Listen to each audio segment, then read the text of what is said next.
To be rich in America is to be loved. Full stop. It's a violent, rapacious place. If you don't have money, it's a loving, generous place if you do have money. Once you hit your number, there's no reason to be a hoarder, because this is what makes you happy. Spend it. I spent so much fucking money, and it's amazing. And then you know what I do? I give it away. And so what I would say to anyone else who has a lot of money, why do you need to be a billionaire? It's not going to get you anything. Here's what you do. You do amazing things with friends and family. You take care of your parents. You fly your friends to Aspen to hang out with you. And then anything above that, you give it away. And there's so many amazing causes and people, and overpay the people who work with you. Throw money around like you're a fucking gangster in the 50s diagnosed with ass cancer. Just live it up. And you know what? You're going to love life. Don't do it because you're noble. Don't do it because you're praying to some god or whatever it is. I can tell you firsthand, it feels amazing. Thanks for joining. It's really good to see you. It's always good to see you. And congratulations on the TED Talk, the new book. Lots of busy things happening. Thanks, Tom. When you got invited to do the TED Talk, did they ask you to do a particular subject, or did you say to them, this is what I want to talk about? No, I had lunch with Chris Anderson, who I've known for 20, 30 years in London, and he said, we're thinking about having you at TED, as if I'd, been crowned. He didn't commit to giving me a speaking slot. He said, we're thinking about it. And I said, well, first off, thanks. That's exciting. And he said, what's your vision for a talk? He said, if you were to do a talk, what would it be? He didn't even offer me the slot yet. And I said, I think that the thing that people aren't talking enough about is I believe that almost every economic policy is nothing but a thinly veiled transfer of wealth from the entrants to the incumbents, and more loosely from young to old. And he said, okay, so how would you brand it? And I'm like, well, I've been thinking about this. I think there's a war on the young. He said, that's the talk, and we want to have you. And I wasn't sold myself, because Vancouver from London is a real haul. And I'm trying to be more, someone said, I love the saying, be generous with everything except your time. I'm pretty cheap with my time now. And anyway, so I did it, and then I thought this is something I feel passionate about, so I rallied the team, and I get a lot of nice feedback around, wow, that's so much data. It's, greatness is in the agency of others. I probably spent 8 hours on that talk, but I bet there was 800 hours that went into it. And so my team immediately started pulling together data, and, it's 110 slides. It was chilling, I would say is a good word, how stark your conclusions were, your insights were. And I think it really does point to sort of a brokenness of capitalism where, and you know better than I do about this stuff, but my understanding is that the original concept of the stock market was that the average working person could share in the wealth of a nation. And what's happened in the past 30, 40 years is that the middle class is leaving the stock market, and it's become the playground literally of the top 1%, or maybe slightly bigger. At least it's that small percentage that are benefiting most at the expense. And then we see, and I rail against this kind of stuff, where companies announce mass layoffs because they missed their projections. They're profitable, just not as profitable as they promised the street. And so you get to lose your job. And this all benefits the stock market. When companies announce layoffs, the price of their equity goes up. Announce R&D, your equity goes down. To call it the war on the young, I think speaks to this very large and growing populist movement that we're seeing both in the United States and around the world. Yeah, so one of my intellectual role models is Peter Drucker, the economist. And he said that the purpose of an economy is to create a middle class. And I think the greatest innovation in history is not the iPhone or the semiconductor or the printing press. I think it's the middle class. This idea that the largest segment of your population gets to register the prosperity of an economy. And they fight your wars, they pay the majority of your taxes, they're responsible for the majority of the framework for real future innovations, and they create sort of a neoliberal society that decides, we'd like to share some of our privilege and start affording rights to other people. I think that's the greatest innovation in history. But it's not what the incumbents and sometimes the far right will tell you is that it's a natural occurring organism. It's not. Capitalism that's unfettered results in a small group of very talented people who aggregate incredible capital and then have access to cheaper capital and can kind of run away with the game show, and then they weaponize government. I mean, this is what Central America is. A group of talented people figure out a way to license Unilever or AB InBev brands. They get more capital. They support the next president. They get regulatory capture, and they end up with so much of the economy that the bottom 99% says the easiest way for us to double our wealth is to kill these people and start over again. And then another group of people emerges as the 1%. If capitalism doesn't have a pay-it-forward reinvestment in the middle class, it does collapse on itself. It's also a bit of a zeitgeist thing, and that is, I've been watching a lot of the D-Day. I'm obsessed with World War II, the D-Day memorials. And I was wondering myself, like, if I were called, I like to think if I were called, I would have gone. But I also believe that, if I'm really honest with myself, if my sons were called, I think I would use my influence and wealth to get them out of it. And I think Americans have, over the last 50 years, slowly but surely, and I don't know what are the underlying dynamics, but I think we've become inherently a little bit more focused on me. And we see so many people. This is kind of your ballywick. When you have a candidate for president who's just so nakedly self-serving, and people find that admirable, when you have tech billionaires that seem pretty focused on getting from 1 billion to 100 billion, even if it involves depressing teenage girls, and they win, and we love them, then it creates this incentive system in the U.S. where people decide it really is about me. It's no longer about reinvesting in the middle class. And as a result, you have the incumbents, 25 wealthiest people in America pay an average tax rate of 8%. And we have a series of elected officials who are in a system where they need to get money to be reelected. The people with money are the incumbents. And what do you know? Old people keep voting in older people who keep voting themselves more money. And now we're at 40% of all government spending is on people over the age of 65. It's about to go over 50%, meaning we're not going to be able to make the forward-leaning investments in technology and education that, quite frankly, pay off. And bring more people in the middle class. And then the older people, who tend to be the executives, they're the ones in charge just by virtue of time and age, then they complain about the lack of loyalty from the young employees, failing to recognize that they're the ones that set the rules.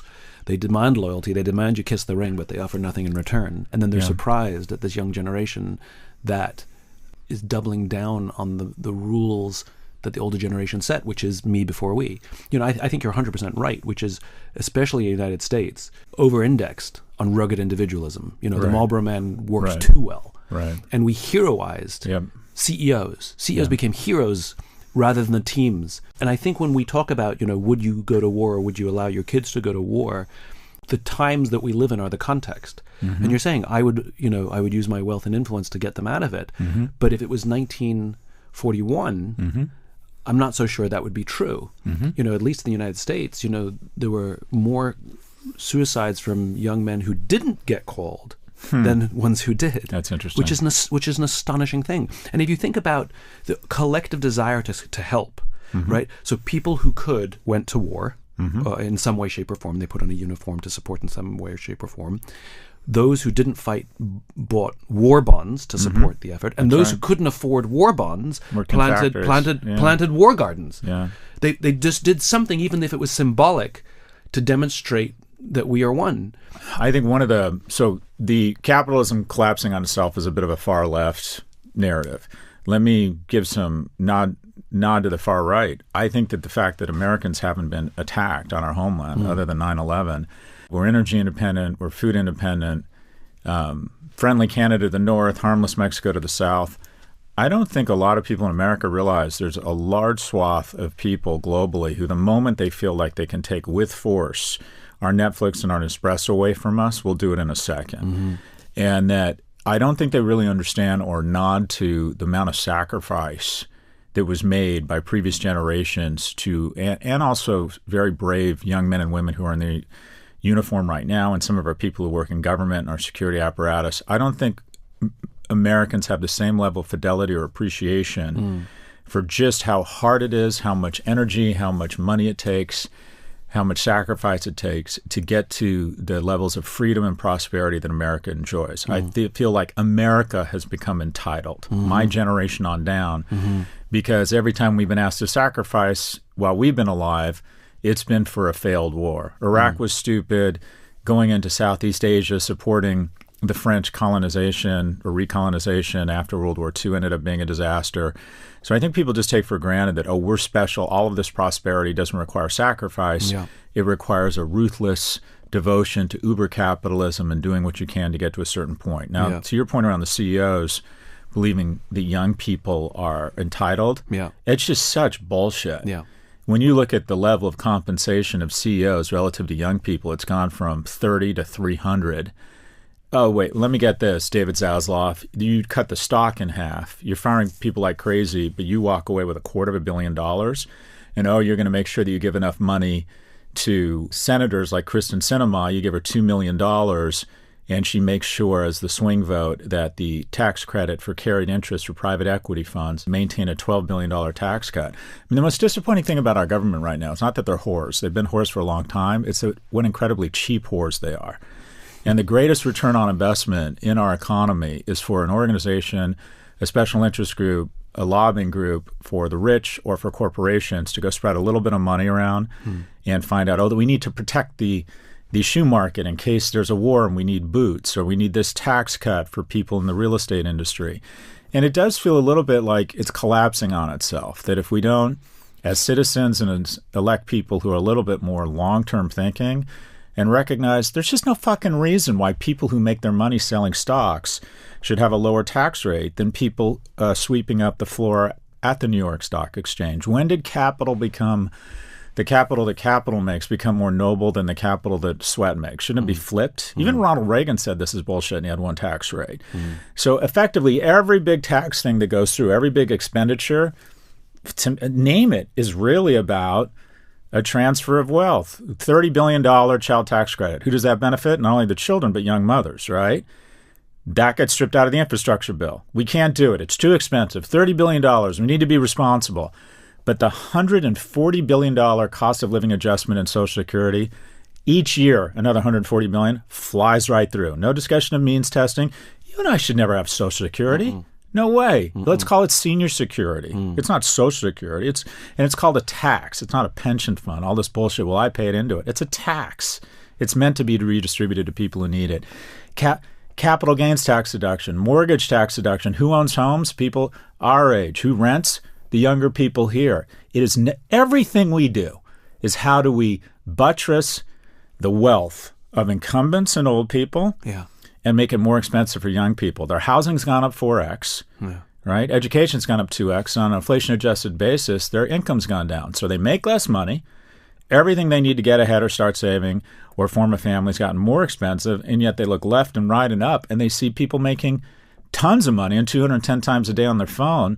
People are vomiting their wealth, a lot of times faux wealth. And what do you know? They feel shitty. What a shocker. So how do we fix it? Short of revolution. Short of revolution. Because I mean, you know better than most that the way revolutions happen is when the delta between the haves and the have-nots gets too wide. 100%. Short of revolution, right? And some may argue it's already begun. How do we fix it? Look, the good news about income inequality is when it gets to a certain level, it always self-corrects. The bad news is the means of self-correction are usually war, famine, or revolution. I would argue that a lot of the social uprising in the U.S. is more what I call a series of mini revolutions. I don't think what's going on campuses in the United States is about the Middle East. I think it's about America.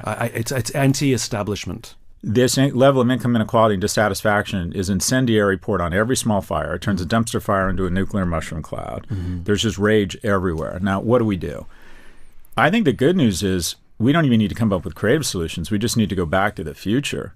We need a much more progressive tax rate. And I'm not talking about the super earners. If you make a lot of money on current income and you live in a blue state, you're probably paying 52%. The super earners are actually paying too much. But once you make the jump to light speed and you say get lucky like me and you sell a company for 9 figures and you can take all of that money and put it into income earning assets that appreciate in value, you become a super owner and your tax rate plummets. And I'm very transparent about my wealth.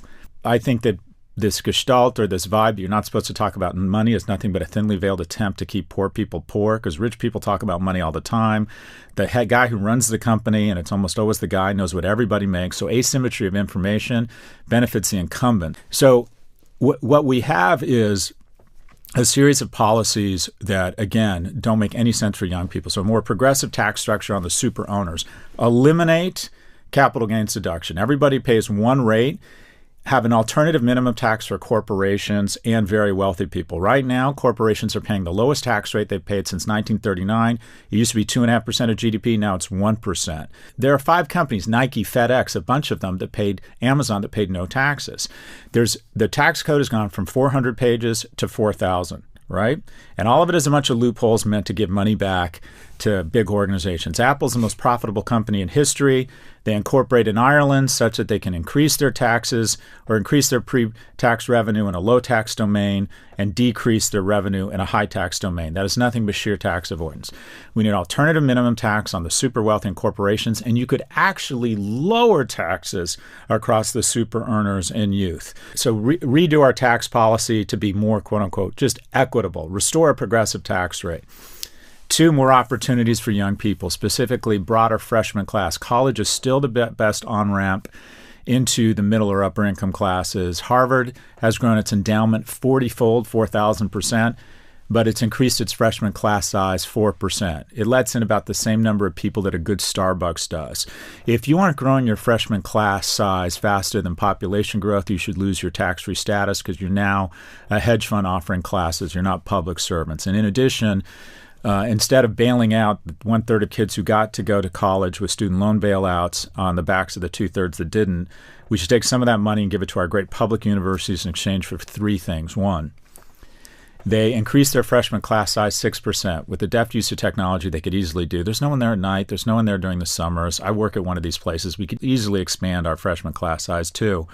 Reduce costs 2% a year. We could do that with scale and more students and technology. 1/3 of my faculty, and they're some of the best in the world, should be put on an ice flow. They're not only not adding any value, because they're not adding any value, they get angry and disruptive and get in the way of progress. That is nothing but student debt layered on young people. Ethics, leadership, sustainability. It's all bullshit and self-aggrandizement from a group of people who decided they're no longer centers of excellence.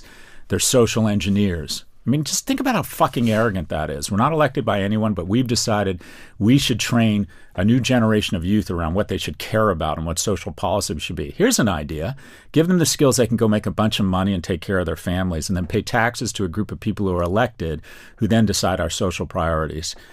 And then finally, 20% of all degrees should be vocational certifications, non-traditional 4-year degree, 2-year in specialty nursing, 1 year in construction of nuclear power plants, 18-month vocational program, and the installation of energy-efficient HVAC. There are a ton of Main Street economy jobs that pay 6 figures plus that we're not training kids for. Here in the UK, 11% of LinkedIn profiles say apprentice. It's 3% in the US. More freshman seats, lower cost for college, and we need a federal laws that say if you get in the way of housing permits, you're liable if you're found that this obstruction wasn't ethical. We need 1.5 million more housing permits per year, because this is what is happening. Once you and I own a home, we start showing up to the local review board and we get very concerned about traffic, and we find ways to make sure that no housing permits are ever issued such that people who work with you can't afford a goddamn home. Pre-COVID 2019, homes were $290,000. They're $420,000 a day. And with the acceleration in interest rates, because we keep spending money on their goddamn credit card, mortgages have gone from $1,100 to $2,300. It used to be 2/3 of Americans could afford a home. Now it's 1/3. So they can't afford a home. They're getting taxed like fucking crazy. And everyone above them is making a shit ton of money. I'm in the club with champagne and cocaine. And the closest the next generation gets to the club is they can throw me their credit card so I can run it up. That is literally what is happening. We're going to have cheap debt long enough. We're going to be able to pay our debt while I'm still alive. But who's really going to get fucked is the kids who are going to have to pay it back, where I keep parting on their debt. Okay, so that was a lot. No, it's the thing that I find nobody can listen to this podcast at any faster than actual speed or slower. I speak fast. It's just right? Too fast. There was the wrong morning to do math. Do you remember airplanes? Like, I picked the wrong week to quit drinking. That's right. To quit glue. Yeah. To quit sniffing glue. Yeah. Okay, so let's back up a second here. Sure. I subscribe. Yeah. Hook, line, sinker, right? I'm in. Yeah. But who will voluntarily Yeah. make those changes? You just made the case that the haves, the status quo, defend the status quo because they benefit from the status quo, obviously. 100%. And so there's no incentive at all in business or in politics to change the tax code and make the changes that you're talking about. There's no incentive in a university system. University presidents aren't hired to make great universities. They're hired to raise money. And so there's no incentive whatsoever to make the changes that are common sense and will work that you're advocating. So, short of revolution, how do we make those changes? Well, I don't think it's that bad. So I'll use myself as an example because what you're talking about, people aren't going to disarm unilaterally. I've been very open. I started my last speech on saying I've been open about my finances. My average tax rate the last 10 years has been 17% because some of the brightest people I work with help me minimize my tax rate. Probably the brightest woman in my universe is a woman who works at a big law firm, and every year she looks at my taxes and she figures out all kinds of legal ways for me to reduce my tax rate. And I have the ability to do that now that I'm a super owner. I've gone from super earner to super owner. What we need is a group of people, and we've done this in the past, that say we're going to elect people. No one's going to disarm unilaterally. You're going to try and pay the minimum amount of tax, all right? That's your job. It's like being a prisoner of war. Your job is to escape, right? So I'm not suggesting anyone's going to say, well, I'm just going to write a bigger check to the government this year. That's not going to happen. But what we have done, and a lot of people still do, is I will vote for people. I'll vote for Senators Klobuchar and Senators Bennett, and I'll try and get Biden reelected because I think that those people do think somewhat long term and will try to impose some of the things we're talking about. Right, hold on, let me interrupt here. Sure. Okay. You don't buy it? No. Okay, go on. So when you have wealth, you get to say things like, I'll vote for the guy that will make the long-term decisions. When you are on the receiving end of everything you've talked about, long-term ain't a thing. Solving the problem, finding a job, reducing my tax rate, managing inflation, affording milk, getting my kid into school, not having to have two jobs to make a single job wage. Immediate relief is the thing I vote for. And the promises that some politicians can make about the immediate relief that they will offer is unbelievably appealing, whether it's true or not. And you said it yourself, that's the voting population. The wealthy they use their money to get what they want, but the voting population, the majority, gets to actually vote. Right. But I do think, so first off, to your point, the culprits are the elected officials, but the culpable are voters. If young people want a greater transfer, want to restore opportunity to young people, they need to start voting. Instead of 40% of them voting like seniors, they need to be 60%. In addition, I think there's an interesting idea that you should be able to vote for your kids. We spend less money per capita on children than any developed nation. And I think one quick fix for that would be to give people who are the guardians of kids more votes. So you're a single mom with 3 kids, you get 4 votes. I realize that's unlikely to happen, but that would immediately overnight reshift our priorities. So I do think there are things absolutely we can do. And I do think people do vote for people who they believe are, look, I hate to use the word term, but it's leadership. It's someone saying, no one should have to go bankrupt after they find out their wife has lung cancer. So Obamacare, expensive. We all pay 2% or 2.8% a year in taxes that we'd rather not pay if you're healthy. But Americans are saying, look, if a leader comes along and convinces me this is a reinvestment in the middle class and a reinvestment in America, I will vote for that person if they can articulate with passion and leadership. I think that opportunity is still there. You're touching right on something that that's the thing that I'm sort of lamenting these days, and it is the leadership.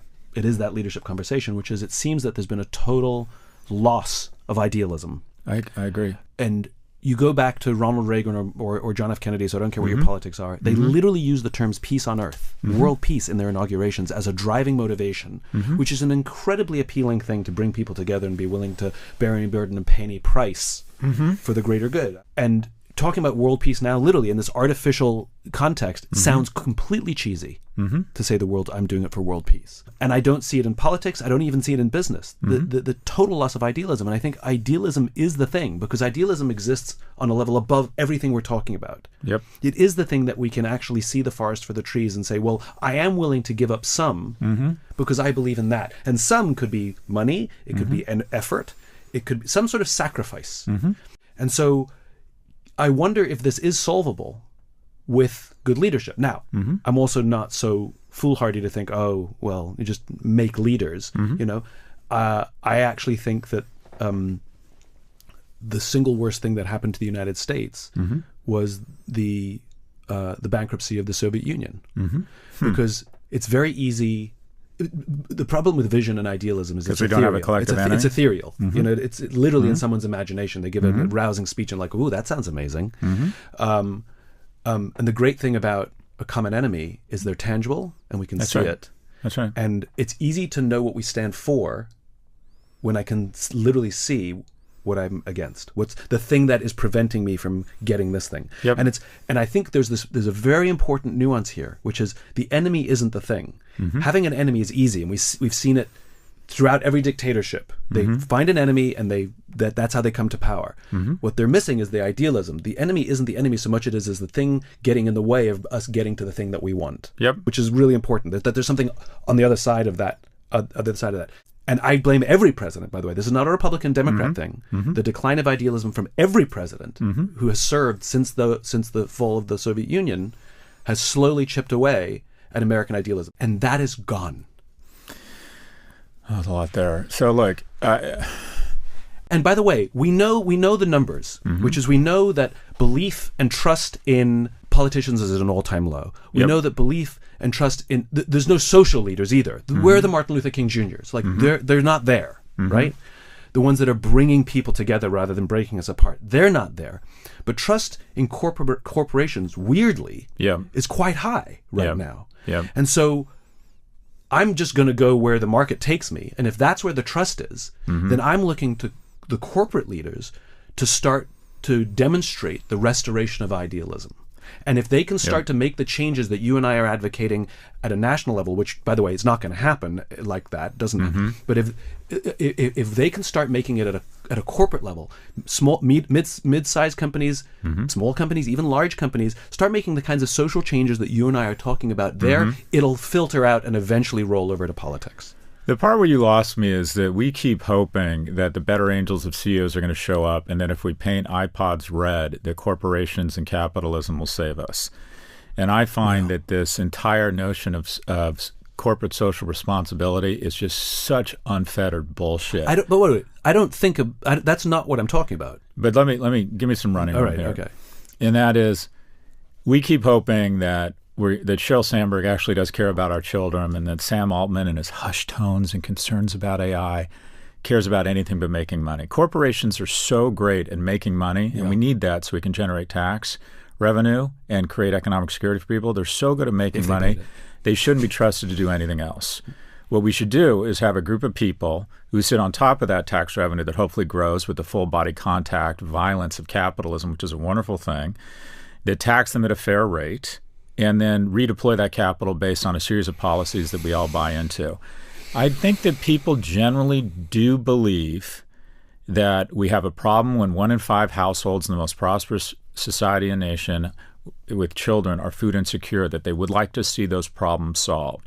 And if someone comes in with an idea and leadership and says, okay, this is how we do it equitably, this is the sacrifice it's going to require, are we going to cut spending or increase taxes? The answer is yes. I do think there's opportunity right now for someone to come in and say, it's time to start paying it forward. It's time to return to our American roots. We have sacrificed all the way through. We've been harvesting these sacrifices.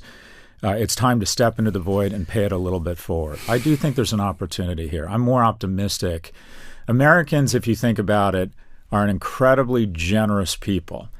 And what's happened is that I think because of no term limits, because of the aging of our elected representatives, Nancy Pelosi, when she had her first child, Fidel had just declared martial law in Cuba. Only a third of houses had color television. So does she really understand the challenges facing a single mother. I think we need much younger electorate. Yeah. But I think Americans as a whole are ready to sacrifice as long as they feel they're part of a collective sacrifice.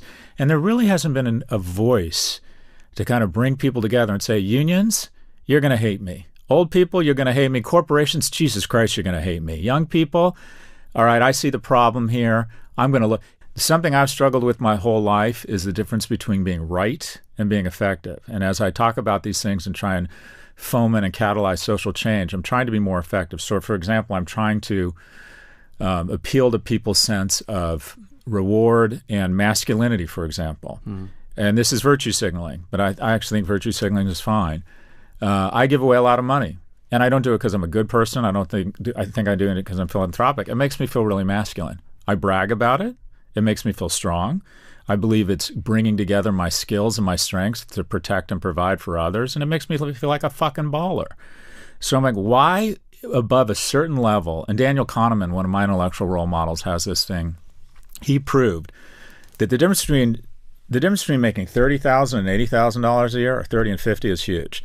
The difference between making $1 and $3 million a year, no incremental happiness. You're no happier. So wouldn't that argue for a really progressive tax structure once above, say, 1 or call it even 10 million? You're going to get any happier between 10 and 20 million a year? You're not. I have science that shows it. But if you can take that money and then make a bunch of households much happier, taking them from 30 to 50, let's elect people who are going to have the backbone to say no to corporations and special interest group and impose a truly progressive tax structure. And I think that argument will resonate with a lot of voters. I do think that democracy can still work here. And I think that we are looking for a voice, and I think they're out there to say, look, it is time to nod our head to all the people who have made a ton of sacrifice such that we could reap the fruit we're reaping. I think it's time. I think America's ready for it. All right. You and I are giving each other a lot of dense sandwiches to unpack. So the capitalism that you're defending. Yep. Or at least pointing to. Yep. That Sam Altman who comes in with these idealistic notions and all of a sudden they disappear when money gets involved. Yeah. Is a relatively modern conception of capitalism. It's Milton Friedman's capitalism. Right. Popularized by fuckers like Jack Welch. Right. But it's not Adam Smith capitalism. It's not the capitalism that made America great. Yeah, it's not true capitalism. It's not true capitalism. And so we've conflated the bastardized version of capitalism we have now with the capitalism that has That's right. contributed to the world for over 200 years. And my fear is that we're going to throw the baby out with the bathwater because we've so conflated them. And I think there should be a return to a kind of capitalism where there is, and I'll use the term moral obligation. That's right. That we have moral obligation. So just out of curiosity, I did this just the other day. Just out of curiosity, I was curious why rich people gave to taxes in like the Victorian era, right? So 19th century. Because the Carnegies, the Rockefellers, and the British wealthy, they gave shit tons to charity, and they built universities and hospitals and all these wonderful institutions that exist today. And I was curious if they did it for tax incentive. And in neither Britain nor in the US was there any tax incentive, a total of 0 tax benefits to give to charity. And then I went and read some of what they wrote and what they said. And they all use the same terms. They all use the same term, which is moral obligation, that we have a moral obligation to give back to the society that gave to us. Even if you could make the argument they were assholes and not nice people, they believed in this moral obligation. And that moral obligation came from God. In other words, God was the thing that was bigger than all of them, whether they were God-fearing or not. I'm not looking for religion to solve the problem here. But it's idealism. It's the thing that's bigger than all of us. The fear of an existential, of something existential. Yeah, a comity of man. A comity of man. Yeah. Somehow it restores moral obligation. And I don't think any CEO feels a moral obligation. They talk about fiduciary duty, which, by the way, is lower than a moral obligation. They talk about their fiduciary responsibilities. And I think that's why business has become so myopic. And to your point, which is the only thing they're good at is making money, but I would like them to have a moral obligation and be good at making money. See, I think you're talking your own book, because this is how you make your living, is you go into corporations and you teach them, or you try and convince them to be more moral. And I think that is a noble thing that we need more of. I don't think it's the right strategy. Go on, tell me more. Yeah, go on. Because they're always going to figure out ways why they get to their next fucking Gulf Stream. And they'll wave their hands. I go to these meetings, I'm in these boardrooms, and they all talk a big fucking game about social responsibility, and then they will incrementally do whatever's required, whether it's put out media that results in more teenage girls self-cutting, radicalizing young men such that they can, while they finally are in that CEO seat that they work so hard to get to, bank enough money that they have influence and have a much broader selection set of much hotter mates than they deserve. Those things are irresistible. That's what I want. But those things are irresistible in different times.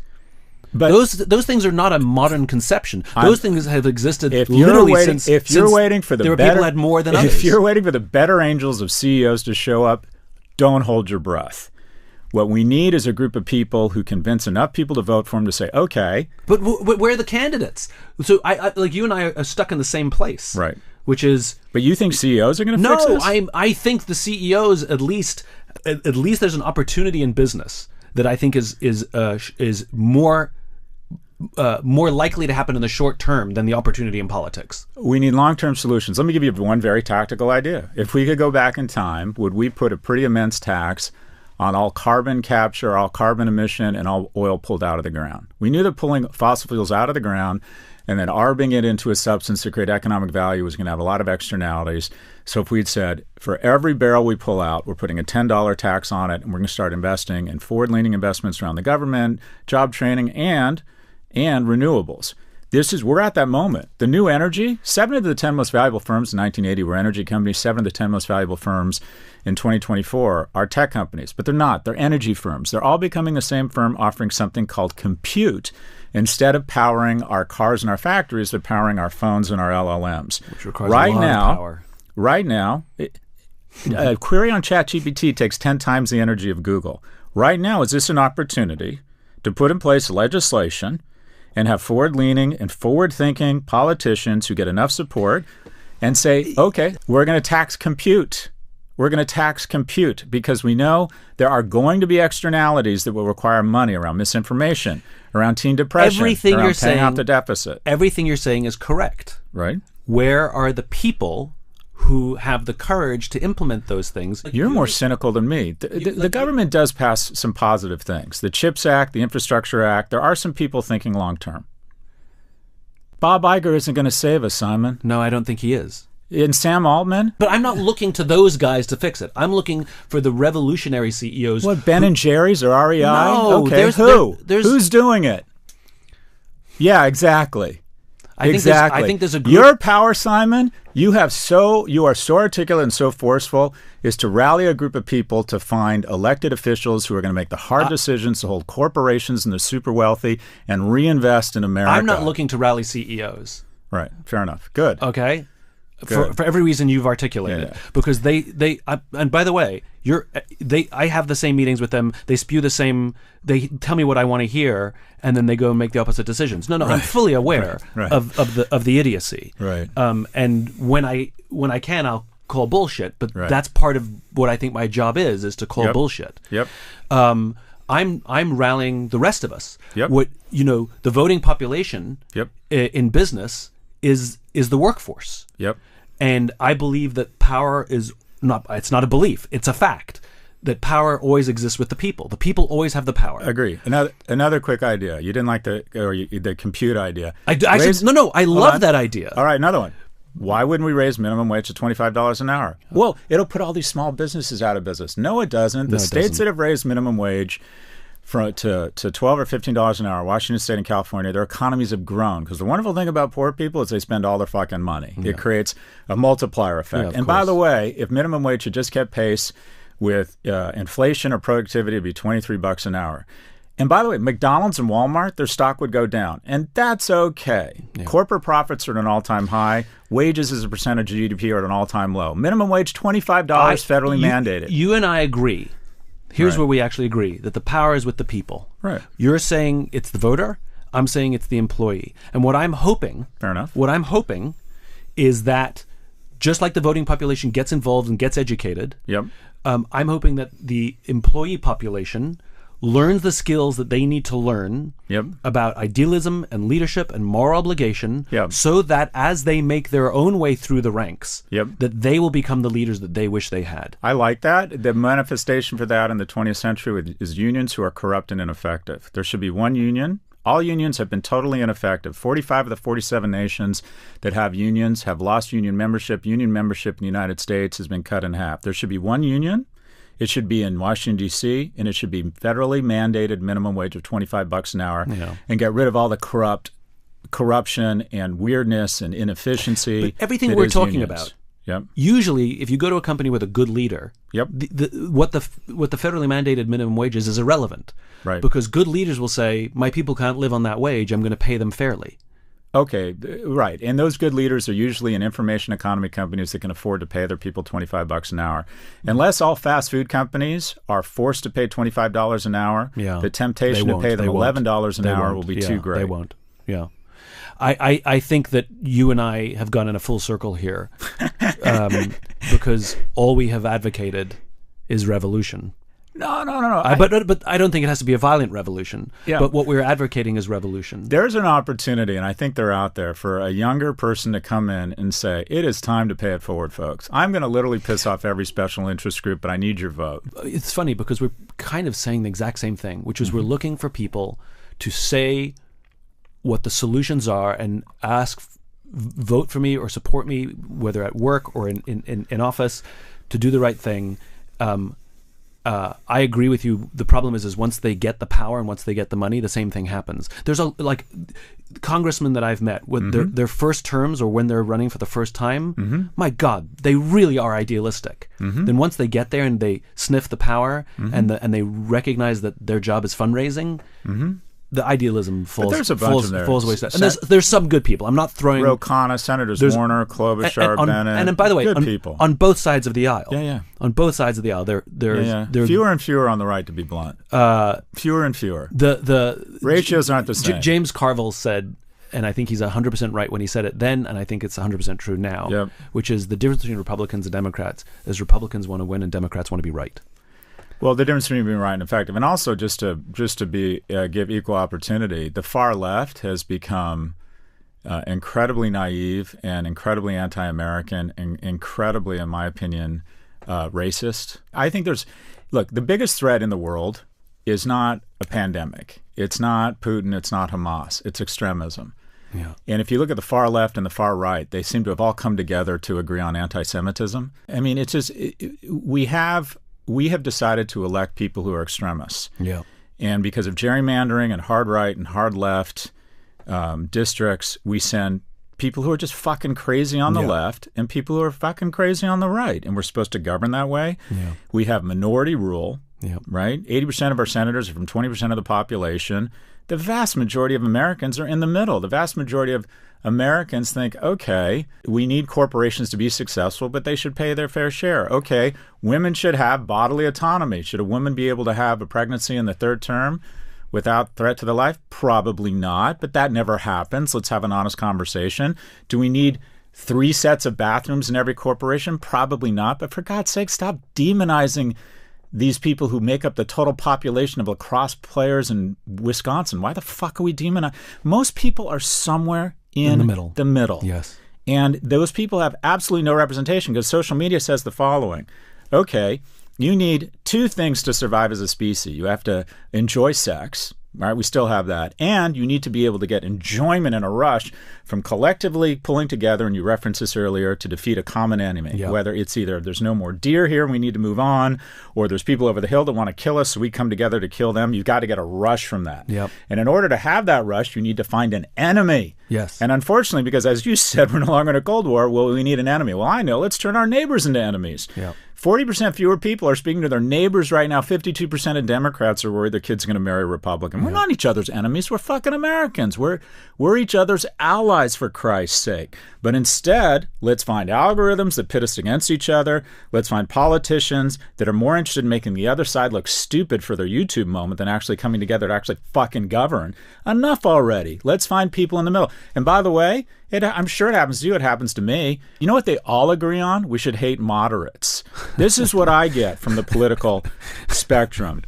The far right calls me a libtard. And occasionally when I talk about the importance of having a strong military or the taxes are too high on the super earners, the far left feel like, oh my God, we thought we could trust you. Yeah. You have betrayed us. Yeah.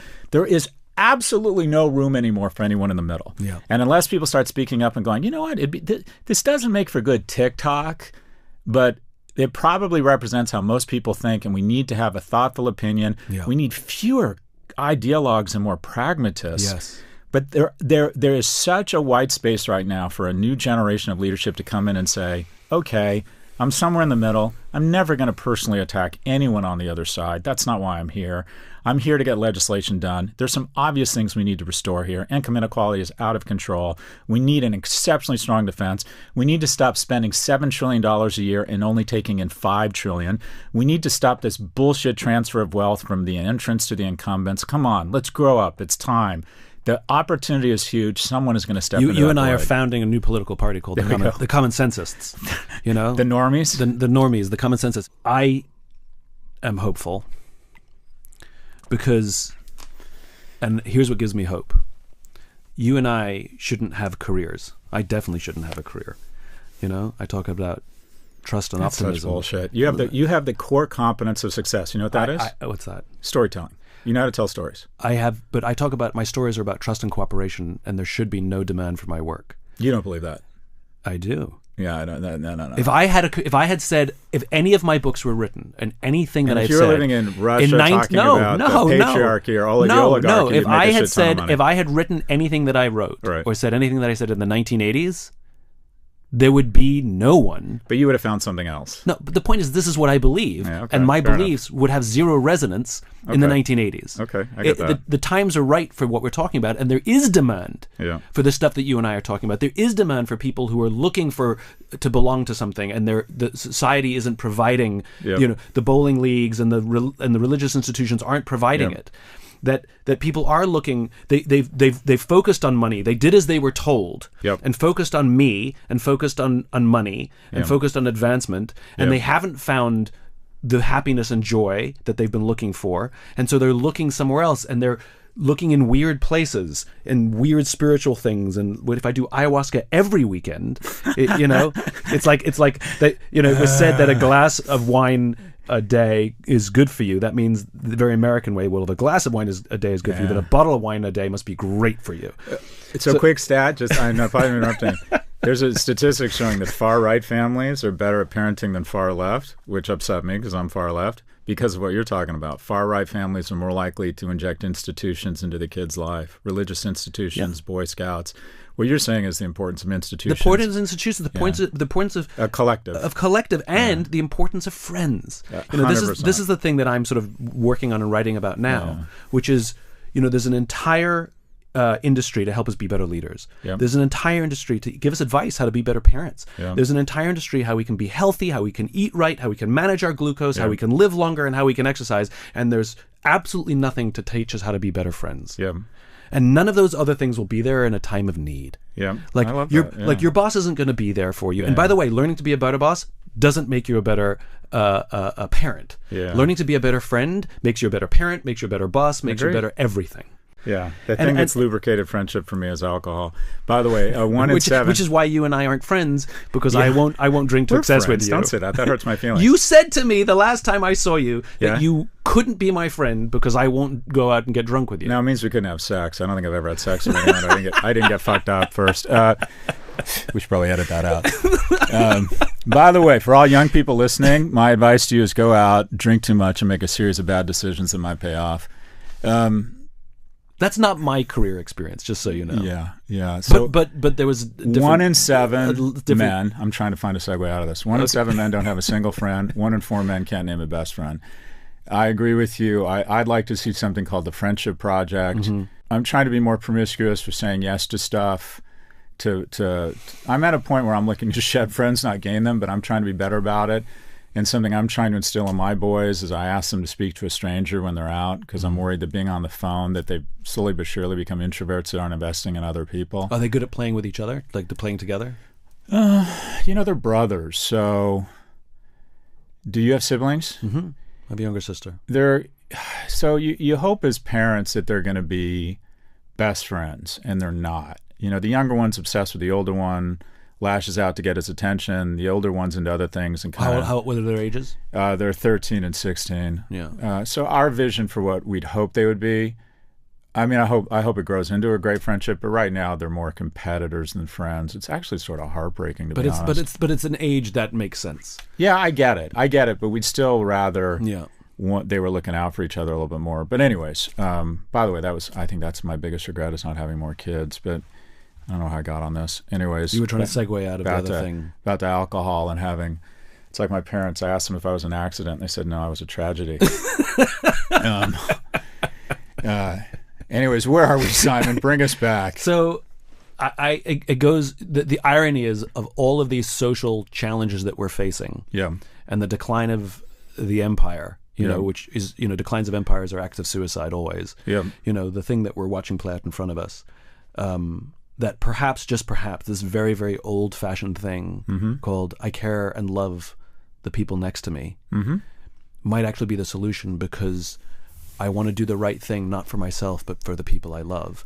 And I spent time with Navy SEALs and other very high-performing military special operators.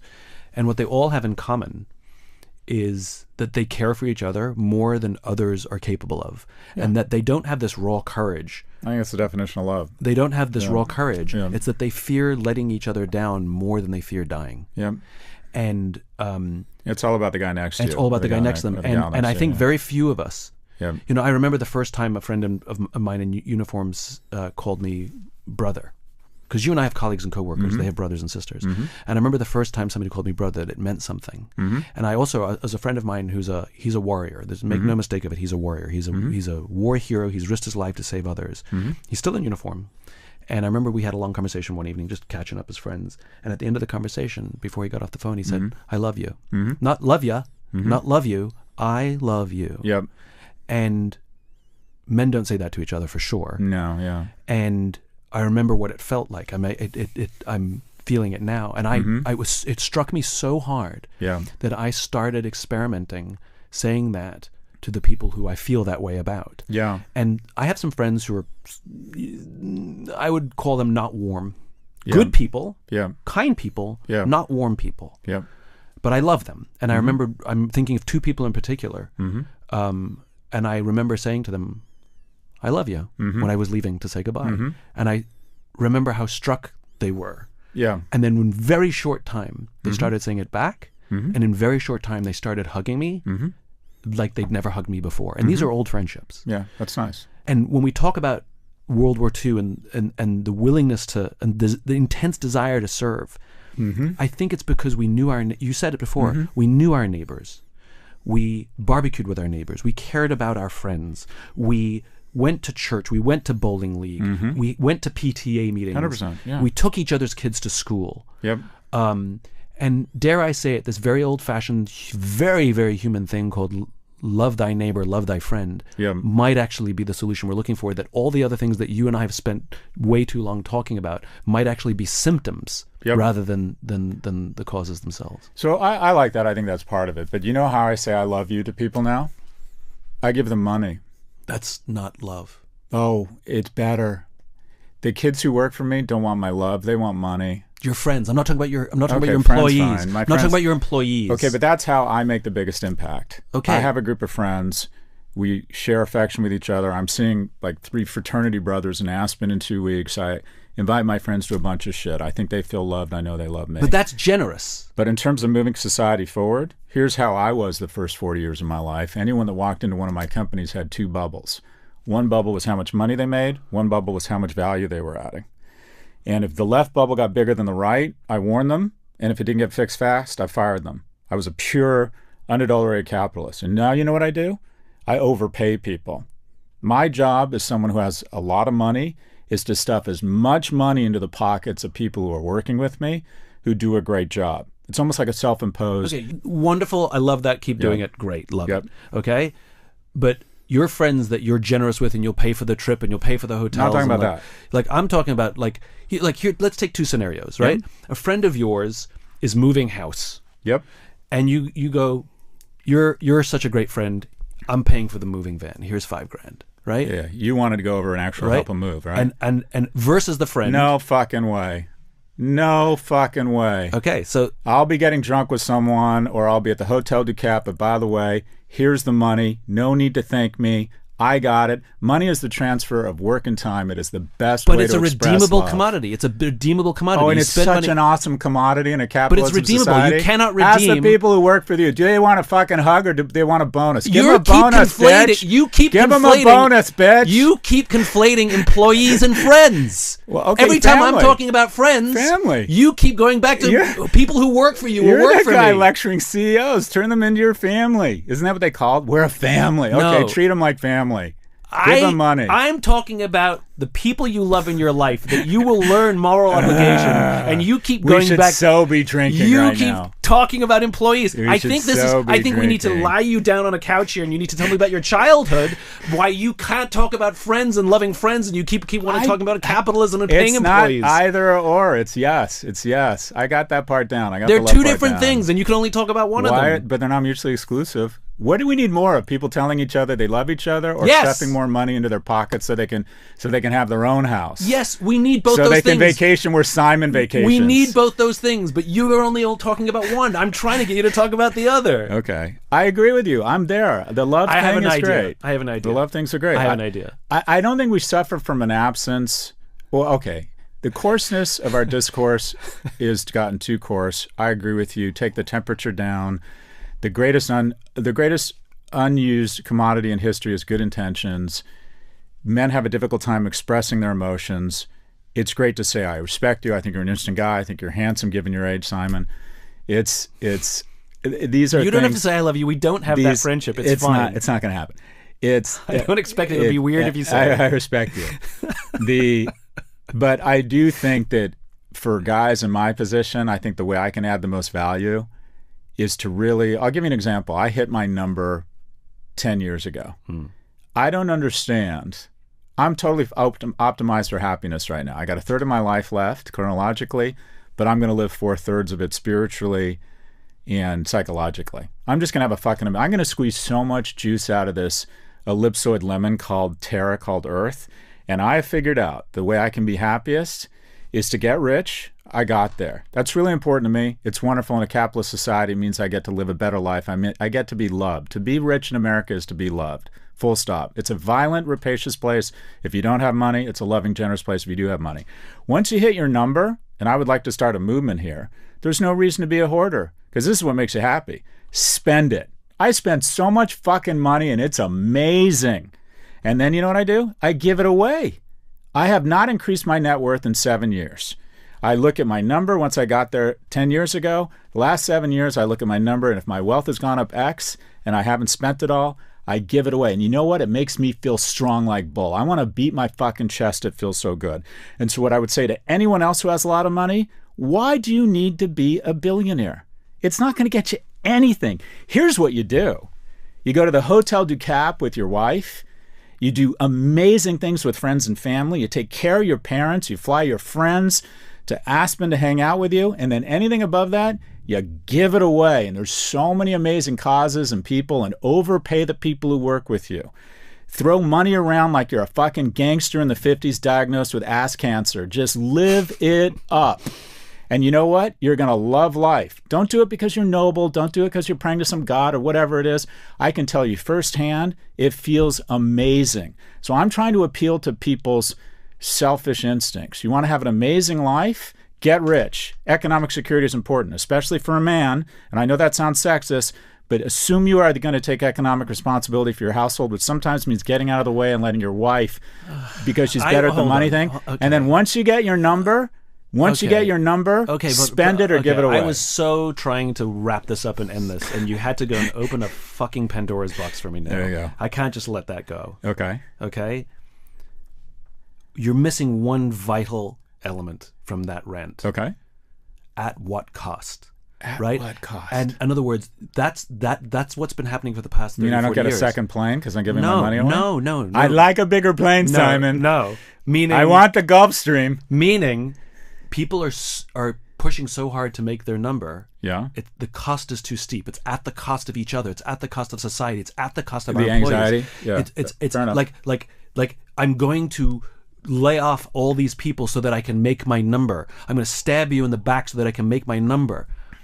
It's your rant needs a little bit of a hedge. That's not true. Your The rant majority needs, of- because the rant that Hold you're on, giving hold on. is the new capitalist 1980s Jack Welch rant. You're falling into a populist myth that rich people crawled over other people to get there. The majority of rich people are good people. If you want to be really wealthy, it's a full person project. You're the one who said that there's no collect- the CEOs that I'm living with rose-colored glasses because the CEO is ignoring me because of They're doing a good job. We should have higher taxes on them, but generally speaking, they're good people. I know, yes. Generally speaking, some they're of them good are people. our friends. Yeah. Some of them I don't like, but some of Look, them are the our majority friends. of successful people have one thing in common, and that is one, they work out. That's the thing that's most common. Physical fitness is really important. You need to walk into a room and be able to either, if shit gets real, either kill and eat everybody or outrun them. I believe that. And two, they're generally put in a room of opportunities even when they're not there because they're high character people. Yeah. So the cartoon of Monty Burns lighting his cigars with $100 bills, that really isn't accurate. But at the same time, they need to pay more than taxes. They need to pay their fair share. They can't be incentivized to lay off people and invest money in artificial intelligence. It's tax policy. It's incentives. At the risk of this becoming yet another one of your podcasts. There you go. Scott's announcing another podcast that he's doing. It's now with me. There you go. I mean, how many podcasts do you have now? 4? To resist is futile. I'm like AOL in the 90s. You stick your hand in a cereal box and you pull out a disc of the dog. I'm everywhere. It's like every time I turn on any kind of social media, it's like resist is futile. Scott Simon. Galloway, Prof G, has yet another podcast that he's doing. Give in. It's like, do you just spend 8 hours a day, like one podcast or the other? Here's the unknown secret. I work 30 hours a week max. Greatness is in the agency of others. I have 14 people that I pay really well, and I think overpay, they would argue. And they do an amazing job. You have the same thing. I've met your team. You have really good people. Yeah, people think it's us in our kitchen with a camcorder sketching out shit. No. And they don't realize, the key to success is, like I said, greatness in the agency of others is finding and retaining really good people. And it's easier when you pay them really well. And the lesson I learned a long, long, long time ago when I had that thought completely backwards when I started my business, thinking that I had to be the one that had all the answers, was learning to ask for help and accepting when it was offered. I think that's right. Yeah, I still struggle with that, but yeah, I agree. On that note, me agreeing with you, Simon Sinek. We agree on more than you think. By the way, I made fun of Simon in my TED Talk. I said that TED was a Brazilian novella where Bill Gates and Malcolm Gladwell had a night of wild sex and gave birth to their bastard love child, Simon Sinek. Yeah. And literally the crowd went crazy for that. That was actually, I think, it was a picture of a baby with your face on it. I knew you would love it. I think it was the biggest laugh you got. It was. Oh, wait, and the picture of Bezos with his new wife, that got a lot of laughs. That got a lot of laughs. Simon. Scott. I don't love you, but I like you. I like you a lot. I like you, Simon. I like you a lot. I respect you a great deal. Likewise, brother. And I'm glad you exist. If you enjoyed this podcast and would like to hear more, please subscribe wherever you like to listen to podcasts. And if you'd like even more optimism, check out my website, simonsinek.com, for classes, videos, and more. Until then, take care of yourself, take care of each other.